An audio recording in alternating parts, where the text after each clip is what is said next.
It is much more secure to be feared than to be loved. A wise ruler ought never to keep faith when by doing so it would be against his interests. There is no surer sign of decay in a country than to see the rights of religion held in contempt. Nothing is of greater importance in time of war than in knowing how to make the best use of a fair opportunity when it is offered. One change always leaves the way open for the establishment of others. Tardiness often robs us opportunity and the dispatch of our forces. War is just when it is necessary. Arms are permissible when there is no hope except in arms. It is not titles that honor men, but men that honor titles.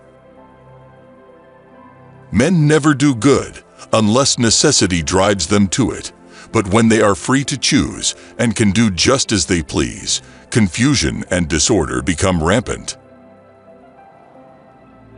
Politics have no relation to morals. Men should be either treated generously or destroyed because they take revenge for slight injuries, for heavy ones they cannot. We cannot attribute to fortune or virtue that which is achieved without either. The more sand has escaped from the hourglass of our life, the clearer we should see through it. Among other evils which being unarmed brings you, it causes you to be despised. There is nothing more difficult to take in hand, more perilous to conduct, or more uncertain in its success, than to take the lead in the introduction of a new order of things. How laudable it is for a prince to keep good faith and live with integrity and not with astuteness, everyone knows. Men are so simple and yield so readily to the desires of the moment that he who will trick will always find another who will suffer to be tricked. Princes and governments are far more dangerous than other elements within society.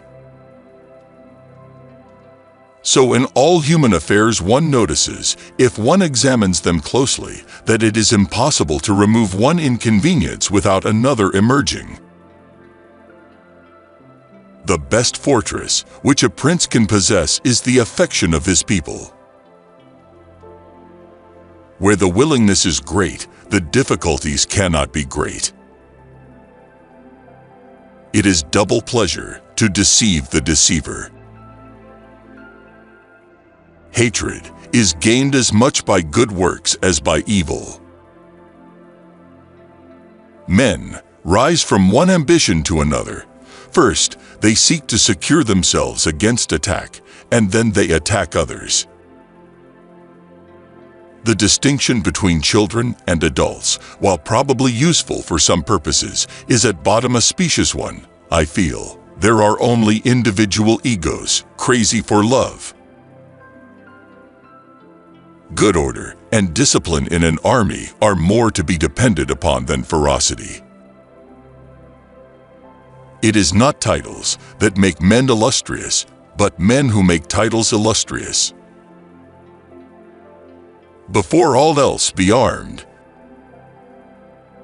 There are three kinds of intelligence. One kind understands things for itself. The other appreciates what others can understand. The third understands neither for itself nor through others. This first kind is excellent, the second good, and the third kind useless. War should be the only study of a prince. He should consider peace only as a breathing time, which gives him leisure to contrive and furnishes as ability to execute military plans. Since it is difficult to join them together, it is safer to be feared than to be loved when one of the two must be lacking. Men, in general, judge more from appearances than from reality. All men have eyes, but few have the gift of penetration. Whoever conquers a free town and does not demolish it commits a great error and may expect to be ruined himself. Men shrink less from offending one who inspires love than one who inspires fear. The first method for estimating the intelligence of a ruler is to look at the men he has around him. A return to first principles in a republic is sometimes caused by the simple virtues of one man. His good example has such an influence that the good men strive to imitate him, and the wicked are ashamed to lead a life so contrary to his example. There is no avoiding war, it can only be postponed to the advantage of others. If an injury has to be done to a man, it should be so severe that his vengeance need not be feared. A prince never lacks legitimate reasons to break his promise. Benefits should be conferred gradually, and in that way they will taste better. Anyone who studies present and ancient affairs will easily see how in all cities and all peoples there still exist, and have always existed, the same desires and passions. The end of the republic is to enervate and to weaken all other bodies so as to increase its own body.